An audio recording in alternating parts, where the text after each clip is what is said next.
Hello, ఈ paper 28 ఫిబ్రవరి 2024 afternoon section. ఎప్పుడు paper అంటే 28 ఫిబ్రవరి 2024 ఆఫ్టర్నూన్ సెక్షన్. క్వశ్చన్ రాసి ఆప్షన్స్ రాయడం వలన క్వశ్చన్స్ తక్కువ అవుతున్నాయి కాబట్టి జస్ట్ క్వశ్చన్ పక్కన ఆప్షన్స్ రాస్తున్నాను. ఈ ప్రతి క్వశ్చన్ ఇక్కడ ఎక్స్ప్లెయిన్ చేస్తాను.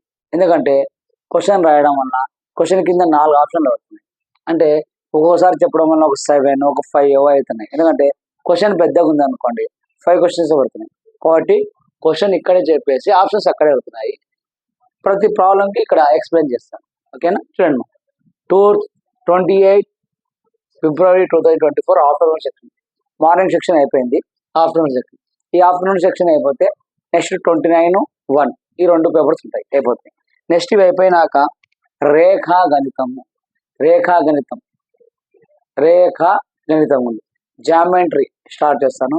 జామెట్రీలో టోటల్ టాపిక్స్: త్రిభుజం అంటే ఏమైంది, చతురస్రాలు అంటే ఏంది, త్రిభుజంలో ఎన్ని రకాలు ఉంటాయి, చతురస్రం ఎన్ని రకాలు ఉంటాయి, బిందువు అంటే ఏంది, రేఖ అంటే ఏంది, సరళరేఖ అంటే ఏంది, కిరణం అంటే ఏంది, ఆ టాపిక్స్ అన్ని చెప్పి ఆ టాపిక్స్ మీద త్రిభుజాలు ఉన్నాయి, త్రిభుజాల మీద ఏ ప్రాబ్లమ్స్ వస్తాయి, చతురస్రం ఉంది, చతురస్రం మీద ఏ ప్రాబ్లమ్స్ ఉంటాయి, రేఖాఖండాలు అంటే ఏంది, అంతర్ఖండాలు అంటే ఏంది, తిరేకరేఖ అంటే ఏంది, తిరేకరేఖలు అంతర్ఖండాలు ఏంది.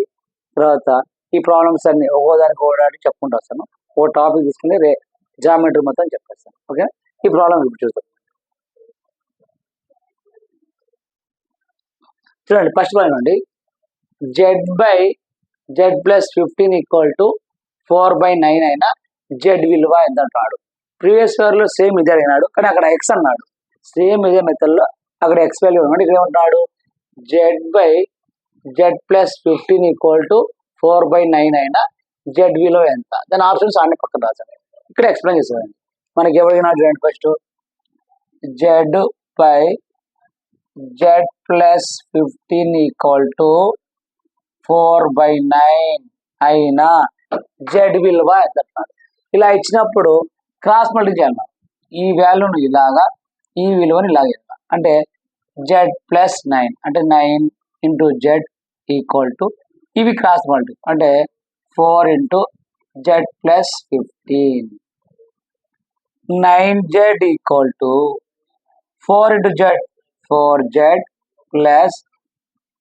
4z plus 15 4 16 15 4 60. టేబుల్ అనుకో 15 4 అంటాడు, అంటే 15 15 15 15 1 2 3 40 45 60 అలాగనే. కాబట్టి 15 4 60. చూడమా, ఇక్కడ 9z ఉంది, ఇక్కడ 4z ఉంది, రైట్ సైడ్ 4z ఉంది కాబట్టి ఈ ప్లస్ వాల్యూ ఎదురుగా ఉంది, మైనస్ ఉంది, అంటే 9z మైనస్ 4z = 60 60. 9z లో 4z పోతే 5z = 60, అంటే z = 60 వదిలిపోతే by 5. అంటే చూడమా, z = 60/50. 5 1 5 1 ఇక్కడ 1 ఉంటాయి, 5 2 10. z = 12. z = ఎంత, 12. z = 12 అంటే ఆప్షన్ ఏముంది చూడు, ఫస్ట్ ఏమో 13 ఉంది, థర్డ్ ఏమో 14 16. 12 ఎక్కడ ఉంది, సెకండ్ ఆప్షన్ చూడండి. గుర్తుపెట్టుకోండి, ఇలాంటి ప్రాబ్లమ్స్ ఏది వచ్చినా క్రాస్ మల్టిప్లై చేయాలి. ఒకవేళ ఇలా కాకుండా, ఒకవేళ నీకు డౌట్ ఉండి z/z+15 = 4 ఇచ్చాడు అనుకోండి, అప్పుడు ఎలా అనుకుంటే ఏం లేదు, by 1 వేసుకోండి అంతే, ఏం లేదంటే by 1, అప్పుడు క్రాస్ మల్టిప్లై చేయాలి. అలా కాకుండా ఇలా ఇస్తే పర్వాలేదు, ఇలా కాకుండా మీకు క్లియర్గా లేకుండా 3 ఇచ్చాను అనుకోండి, 3 ఇస్తే by 1 వేసుకోండి, by 1 వేసుకుంటే క్రాస్ మల్టిప్లై చేస్తే అంతే. చూడండి, 9z ఇంటూ ఇది మడుగు చేశాను, చేసినాక 9z = 4 × z 4z 15 4 60. ఈ 4z ఉంది, ఎందుకు ఈ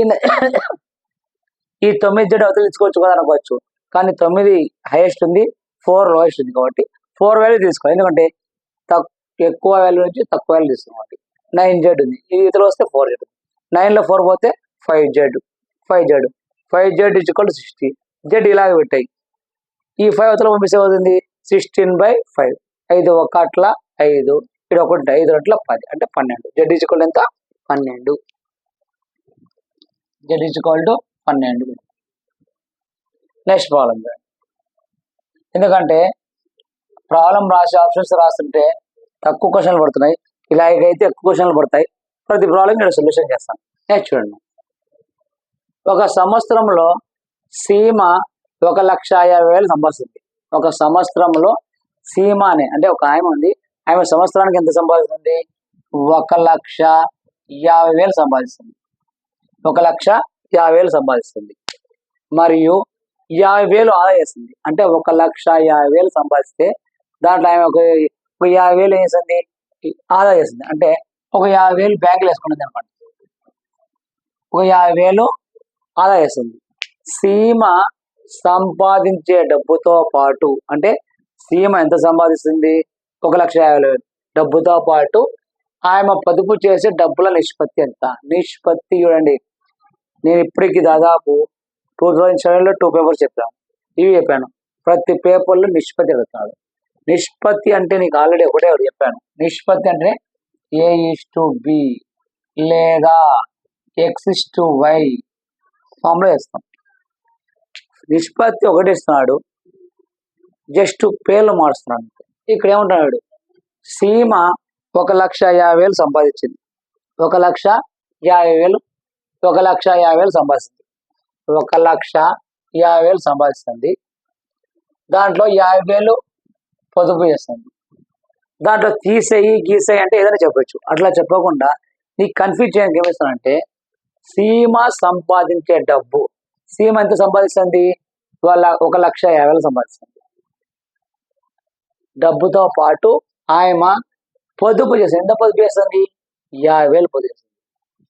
చేసే నిష్పత్తి అంటున్నాడు. అంటే ఆయన సంపాదించే డబ్బు పొదుపు అంటాడు.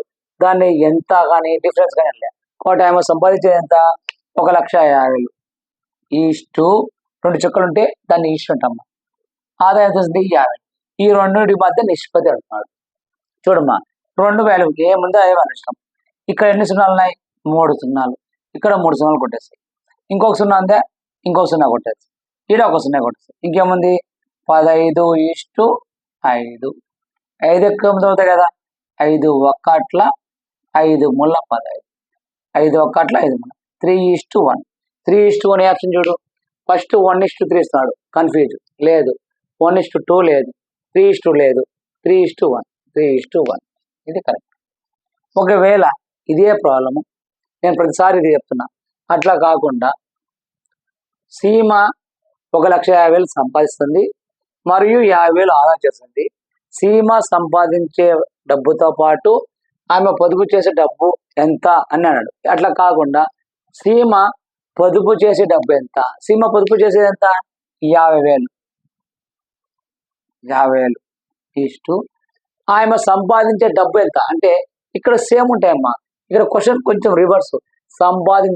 ఇక్కడ సంపాదించేది బదులు ఆదా చేసే డబ్బు, ఇక్కడ సంపాదించేది కదా, సంపాదించేది బదులు పొదుపు అని పెట్టినాడు అనుకో. అక్కడ పొదుపు, ఇక్కడ పొదుపు బదులు సంపాదించి అనుకో. పొదుపు ఎంత వస్తుంది? 50,000. సంపాదించి ఎంత? 1,50,000. చూడు, జస్ట్ రివర్స్ అవుతుంది. అప్పుడు 3 సున్నాలకు 3 సున్నాలు, 1 సున్నాకు 1 సున్నా, 5:15.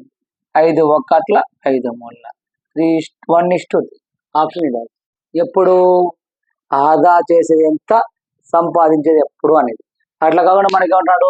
సంపాదించే డబ్బు ప్లస్ ఆదా చేసే ఎంత రేషన్ అంటాడు. చూడండి, క్వశ్చన్ కొంచెం రివర్స్ ఇస్తే లేకపోతే. ఓకేనా, గుర్తుపెట్టుకోండి. Next problem.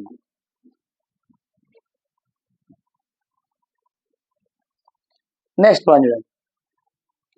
1/10 శాతంలో మార్చగా, అంటే 1/10 శాతంలో మార్చగా. ప్రతి పేపర్లో శాతంలో మార్చుకున్నాడు.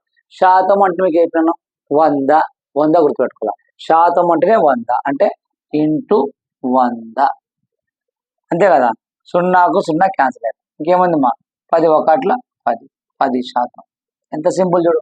శాతం అంటే గుర్తుపెట్టుకోండి 100 అంటే నీకు 1/10 ఇంటూ 100 సున్నాకు సున్నా క్యాన్సిల్ అయిపోయింది. 10 ఇంటూ 1 10% 10% అంటే ఆప్షన్ ఎంత 10 0 పాయింట్ కన్ఫ్యూజ్ అయింది 100 కాబట్టి ఫస్ట్ ఆప్షన్ 10%. 10% సింపుల్ చూడండి ఇట్లా క్వశ్చన్స్. నెక్స్ట్ చూడమ్మా 2 సంవత్సరాలలో 56,000 మొత్తంపై వచ్చిన వడ్డీ 280 అయినా వడ్డీ రేటు ఎంత అంటున్నాడు. ఇక చూడు మనకి ఏమి ఇచ్చినాడు, అసలు ఇచ్చినాడు P = 56,000 ఇచ్చినాడు. టైం ఇచ్చినాడు 2 సంవత్సరాలు. తర్వాత రేటు మనం కనుక్కోవాలి, రేటు ఇవ్వలేదు. తర్వాత వడ్డీ I = 28% ఇచ్చినాడు. మనకు ఆర్ కనుక్కుంటున్నాడు. చూడండి ఇక్కడ నీకు సింపుల్ డిస్ట్లో ఒకటే చెప్పాను. I = PTR/100 PTR/100 గుర్తుపెట్టుకోండి. పి అంటే ఏంది అసలు ఎంత 56,000. సంవత్సరాలు ఎంత 2 నెలలు. సంవత్సరాలు ఇచ్చినాడు ఇక్కడ, నెలలో ఇస్తే మనము దాన్ని చేంజ్ చేసుకోవాలి. కానీ డైరెక్ట్ సంవత్సరం ఇచ్చినాడు కాబట్టి ఏం లేదు, సంవత్సరం ఇచ్చినాడు. 280 అయినా వడ్డీ రేట్ ఎంత అంటున్నాడు. వడ్డీ రేట్ మనకు చూడమ్మా, అసలు ఇచ్చినాడు, సంవత్సరం ఇచ్చినాడు, ఇంట్రెస్ట్ ఇచ్చినాడు, ఆరు కొనుక్కోవాలి. మనకు యాక్చువల్లీ ఫార్ములా ఏంది I = PTR/100. ఐ అంటే ఏంటి ఇంట్రెస్ట్ ఎంత ఇచ్చినాడు 280 ఇచ్చినాడు ఈక్వల్ టు పి అంటే ఎంతమ్మా 56,000 ఇంటూ టైం ఎంత అమ్మా 2 years ఆర్ తెలియదు బై 100 వేసుకో. ఈ 2 సున్నాలకు ఈ 2 సున్నాలు కొట్టేస్తాం. మనకి ఎంత ఉంది 280 ఈక్వల్ టు 560 ఇంటూ 2 ఇంటూ 6 ఉంది. ఓకేనా. ఇప్పుడు 2 ఒక్కట్ల ఇక్కడ ఒక విషయం అమ్మా, ఈడ ఒక సున్నా ఉంది, ఈ ఒక్క సున్నా కొట్టేది. ఎందుకు కొట్టేస్తావు ఈక్వల్ ఉంది కాబట్టి. ఈక్వల్ ఉంటే సేమ్ కొట్టచ్చు. అప్పుడు ఎంత ఉంది మనకు 28 ఈక్వల్ టు 56 ఇంటూ 2 ఇంటూ 6. 2 ఒక్కట్ల 2 నాలుగు. మనకి ఏమడుగుతున్నాడు 6 అడుగుతున్నాడు. 6 అడుగుతున్నాడు కాబట్టి ఈ 56 అసలు ఉండిపోయింది. అంటే ఆర్ ఈక్వల్ టు 14/56. 14/56. ఇప్పుడు మనకు పర్సెంటేజ్ కనుకోవాలమ్మా. పర్సెంట్ కనుకోవాలంటే ఇప్పుడు పై వాల్యూ ఎప్పటికైనా సరే ఎక్కువ బై తక్కువ ఉంటే ఇది కనుకోవచ్చు. పై వాల్యూ ఎంత ఉంది 14 ఉంది, కింది వాల్యూ ఎంత ఉంది 56. ఇప్పుడు ఆప్షన్ చూడమా, 2 సంవత్సరాలు అంటున్నాడు 25%, 0.25%. 2 వాల్యూ ఇచ్చామా, ఇంకా మిగతా వద్దు. 2 వాల్యూ ఇచ్చినప్పుడు ఓడే గుర్తుపెట్టుకోండి 14/56. కింద 56 ఉంది అంటే ఖచ్చితంగా 0 పాయింట్ సంథింగ్ కావాలి. 0 పాయింట్ సంథింగ్. ఎందుకు చూడు 56 డివైడెడ్ బై 14 అనుకో, 56 ఒక్కట్లో 56. 56 కన్నా తక్కువ ఉందా, 56 కన్నా ఇది తక్కువ ఉంది కాబట్టి ఖచ్చితంగా ఏం చేయాలా 0 పెట్టి దశకం తెచ్చుకోవాలి. 0 పెట్టి దశకం అంటే నీకు ఇంకా 2 ఆప్షన్లు ఉన్నాయి. ఆ 2 ఆప్షన్లు ఇంకా సింపుల్ ఉంటాయి.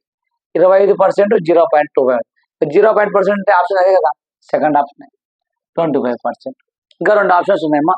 2 ఆప్షన్ కూడా సేమ్ ఉన్నాయి, గుర్తుపెట్టుకోండి. ఒకవేళ నీకు డౌట్ ఉంటే ఇంకా కొద్దిగా 50కి 14 చూడమ్మా. 14 అంటే 50 4 ఇంతలు అంటే 0.2%. అలానే గుర్తుపెట్టుకోండి. చేయడం ఎక్కువ అవసరం లేదు. చూడు 56 × 14 అంటే ఒకవేళ అట్లా కాకుండా ఇది 56 బదులు 60 ఉంది అనుకో, అప్పుడు 56 ఒక్కట్లో 56 వస్తుంది. 1 లేదు కాబట్టి ఇక్కడ 14 ఉంది కాబట్టి ఎప్పటికైనా ఇది ఎక్కువ కాబట్టి 0 పాయింట్ సంథింగ్. ఇంకా అయిపోయి చేయడం వస్తుంది, టైం వేస్ట్ చేసుకోవాలి. అదే ఆప్షన్ ఎంత 0.25%. 0.25%. నెక్స్ట్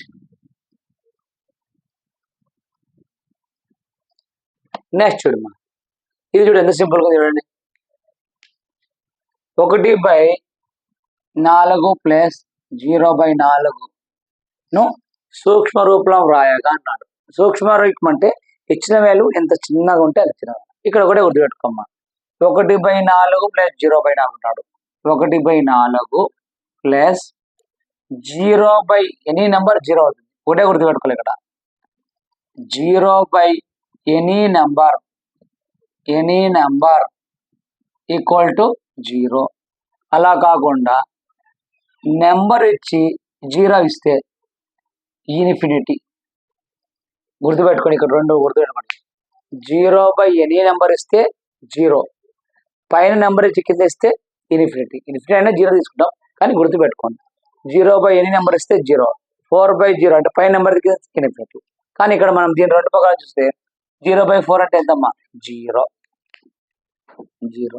చూడమ్మా 1/4 ప్లస్ 0 అంటే 1/4. అంతే, సింపులే. కన్ఫ్యూజ్ కాకూడదు. ఎల్సిఎం తీసుకోవడం అవన్నీ చేయకూడదు. కొందరు ఏం చేస్తారంటే ఇక్కడ ఎల్సిఎం ఉంది 4 తీసుకుంటాడు, అంటే 1 ప్లస్ 0 అంటే 1/4.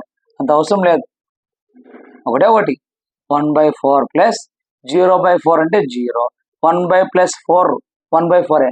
ఇలా కాకుండా 1/4 ఇంటూ 0 అనుకో 0 అవుతుంది.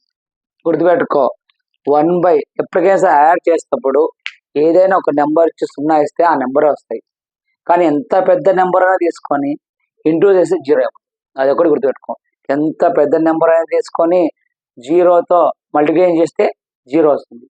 ఎంత చిన్న నెంబర్ అయినా తీసుకొని 0తో యాడ్ చేస్తే చిన్న వాల్యూలు వస్తాయి. 1/4 ప్లస్ 0 అంటే 1/4. అదే 1/4 ఇంటూ 0 అంటే 0. 1/4 అంటే ఆప్షన్ ఏంటమ్మా? First one. అంతే చూడండి, ఎంత ఈజీ చూడండి, సింపుల్ మా, చాలా ఈజీగా ఉన్నాయి. ప్రాక్టీస్ చేయండి చాలు. నెక్స్ట్ చూడమ్మా, నెక్స్ట్ ప్రాబ్లం చూడండి. దత్తాంశము 13, 16, 12, 14, 19, 22, 14, 13, 14 యొక్క బాహుళకము. డేటామా, దత్తాంశం అంటే ఒక డేటా ఇచ్చినాడు. 13, 16, 12, 14, 19, 12, 14, 13, 16 యొక్క బాహుళకం. నేను ఆల్రెడీ చెప్పాను, సగటు అంటే రాసుల మొత్తంపై రాసుల సంఖ్య. మధ్యగతం అంటే ఇచ్చిన దత్తాంశంలో ఆరోహణ కానీ అవరోహణ అంటే అసెండింగ్ కానీ డిసెండింగ్ కానీ రాసి మిడిల్ వాల్యూ ఉంటే దాన్ని మధ్యగతం అంటాం. బాహుళకం అంటే ఏంటి? రిపీట్ రావటం. దీంట్లో ఏది ఎక్కువసార్లు రిపీట్ వచ్చిందో చూడండి. ఒకటి గుర్తుపెట్టుకోండి, బాహుళకం కూడా బాహుళకం అంటున్నాం కదా. బాహుళకంలో రిపీట్ రావాల. ఒకసారి చూడండి, ఏదైనా ఒక దత్తాంశం తీసుకొని అసలు ఏది రిపీట్ కాలేదు అనుకుంటే బాహుళకము 0 అని. అంటే ఏదైనా ఒక దత్తాంశం ఇస్తే ఆ దత్తాంశంలో ఏది రిపీట్ కాకుంటే దాన్ని బాహుళకం అంటారు. అట్లా కాకుండా బాహుళకంలో దత్తాంశంలో ఇచ్చిన వాల్యూ రిపీట్ 2 సార్లు అంటే ద్విబాహుళకం అంటారు. ద్విబాహుళకం. అట్లా కాకుండా 2 కానీ ఎక్కువ సార్లు వచ్చాయనుకో దానికి ఒక నేమ్ చెప్తాను. 2 సార్లు వస్తే ద్విబాహుళకము. 2 సార్లు కానీ అంటే 2 కన్నా ఎక్కువ వస్తే బహుబాహుళకము అంటాం. బహుబాహుళకము. ఏమి రాకుంటే 0 అంటాం. ఓకేనా? ఇప్పుడు బాహుళకం అంటే మనకు ఎక్కువ సార్లు రిపీట్ వచ్చేదాన్ని బాహుళకం అంటారు. ఎక్కువ సార్లు వస్తే బాహుళకం అంటారు. చూడమ్మా, రిపీట్ అంటే ఇచ్చిన దత్తాంశంలో నెంబర్ రిపీట్ కావాలా. చూడమ్మా, ఇక్కడ 13 ఒకసారి వచ్చింది. నెక్స్ట్ 13 2 సార్లు వచ్చినాయి, 2 సార్లే. నెక్స్ట్ 12 ఒకసారి వచ్చింది, 12 2 సార్లు వచ్చాయి. అంటే 13 2 సార్లు వచ్చినాయి, 12 2 సార్లు వచ్చినాయి. అది కాదు. నెక్స్ట్ చూడమ్మా, 16 అసలు లేదు. 14 చూడమ్మా, 1 2 3. 14 ఎన్నిసార్లు వచ్చింది? 3 సార్లు వచ్చింది. 13 2 సార్లు వచ్చింది, 12 2 సార్లు వచ్చింది. 14 ఎన్నిసార్లు వచ్చింది? 3 టైమ్స్ వచ్చింది. బాహుళకం అంటే ఏంటి? రిపీట్ ఎక్కువ సార్లు వేస్తే దాన్ని. కాబట్టి 14 ఎక్కువ సార్లు వచ్చింది కాబట్టి బాహుళకం ఎంత అమ్మా? 14. బాహుళకం అంటే గుర్తుపెట్టుకో, ఇచ్చిన దత్తాంశంలో ఎక్కువ సార్లు రిపీట్ ఏదైతే దాన్ని బాహుళకం అంటారు. నెక్స్ట్ చూడమ్మా, పొడవు 5 సెంటీమీటర్లు, వెడల్పు 3 సెంటీమీటర్లు కదా. దీర్ఘ చతురస్రం యొక్క చుట్టుకొలత అంటున్నాడు. దీర్ఘ చతురస్రం అంటే ఏంది? ఇది దీర్ఘ చతురస్రం. దీర్ఘ చతురస్రంలో 2 వెడల్పులు 2 పొడవులు ఉంటాయి. అంటే 2L ప్లస్ 2b అంటాం. ఇక్కడ 2 కామన్ ఇస్తే ఎల్ ప్లస్ బి ఎంత? ఇది దీర్ఘచతురస్రం యొక్క చుట్టుకొలత. దీర్ఘచతురస్రం యొక్క చుట్టుకొలత ఇది 2 ఇంటూ ఎల్ ప్లస్ బి. ఇక్కడ ఏమిస్తున్నాడు? పొడవు ఇస్తున్నాడు, వెడల్పు ఇస్తున్నాడు. 5, 3 కాబట్టి ఇక్కడ ఎల్ ఈక్వల్ టు ఎంత? 5. బి ఎంత? 3. సబ్స్టిట్యూట్ చేస్తే అయిపోయా. 2 ఇంటూ ఎల్ అంటే ఎంతమ్మా? 5 ప్లస్ బి అంటే ఎంత? 3 ఈక్వల్ టు 2. 5, 3 ఎంత? 8. 8 గంటల 16. 16 అంటే దీర్ఘ చుట్టుకొలత ఎంత? 16. ఎన్నో ఆప్షను? 16. 18, 14, 15, 16. ఈ ప్రాబ్లం చాలాసార్లు నేను గుర్తుపెట్టుకోండి. చతురస్రము అంటే ఒకటే గుర్తుపెట్టుకో, 4 భుజాలు సమానం ఉంటాయి. దీర్ఘ చతురస్రం అంటే ఎదురెదురు భుజాలు సమానం ఉంటాయి. రాంబస్ అన్న 4 భుజాలు సమానం ఉంటాయి. గుర్తుపెట్టుకోండి, చతురస్రం అంటే 4 భుజాలు సమానం ఉంటాయి, 4 కోణాలు ఉంటాయి. దీర్ఘ చతురస్రం అంటే ఎదురెదురు భుజాలు సమానం ఉంటాయి. రాంబస్ అంటే 4 భుజాలు కూడా సమానం. గుర్తుపెట్టుకోవాలి, ఓకేనా? అప్పుడు మనకు దీర్ఘ చతురస్రం చుట్టుకొలత ఎంత? 16 సెంటీమీటర్లు. 16 సెంటీమీటర్స్. నెక్స్ట్ చూడమ్మా, ఒక లంబకోణ త్రిభుజంలో 2 భుజాల పొడవులు సమానంగా ఉన్న ఆ త్రిభుజం ఏమంటారు? ఇక్కడ ఆప్షన్స్ ఇలా, ఎందుకంటే ఆప్షన్స్ ఎక్కువ లెంత్ ఉన్నాయని నేను చెప్తాను. ఒక లంబకోణ త్రిభుజంలో 2 భుజాలు అంటే ఒక లంబకోణ త్రిభుజం, ఆ త్రిభుజంలో 2 భుజాల పొడవులు సమానంగా ఉన్న ఆ త్రిభుజం ఏమంటారు? ఫస్ట్ చూడమ్మా, త్రిభుజం అంటే ఏంటి అంటే 3 రేఖలతో ఏర్పడితే దీన్ని త్రిభుజం అంటారు. 3 రేఖలతో ఏర్పడితే త్రిభుజం అంటారు. ఈ త్రిభుజంలో 3 భుజాలు సమానంగా ఉంటే సమబాహు త్రిభుజం అంటారు. సమబాహు త్రిభుజం అంటారు. 3 భుజాలు సమానంగా ఉంటే సమబాహు త్రిభుజం.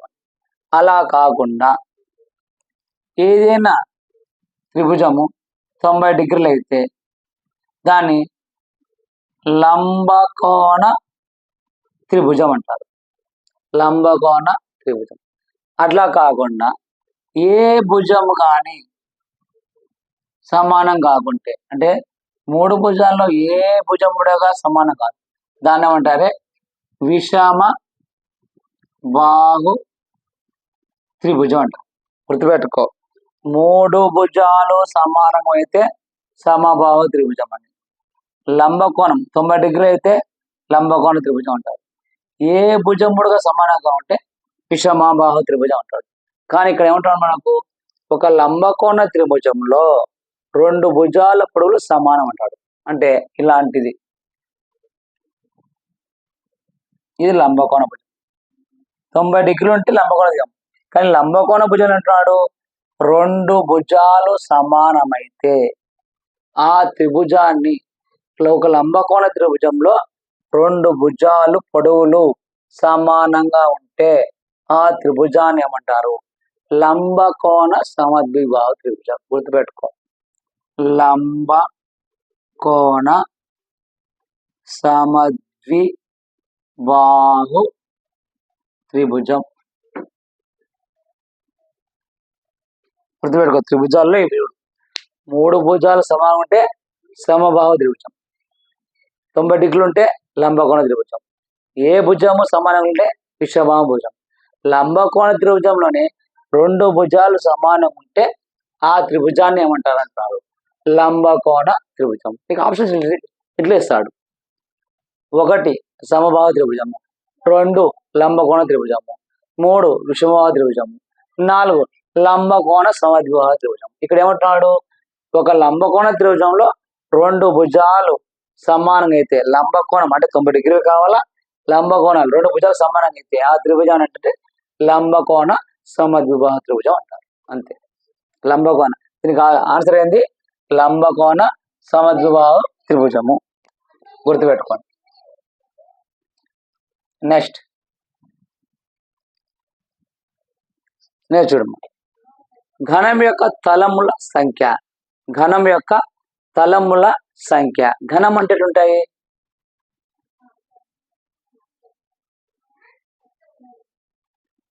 ఇది ఘనం, ఈ ఘనం. ఈ ఘనే ఒక తలం అంటున్నాడు.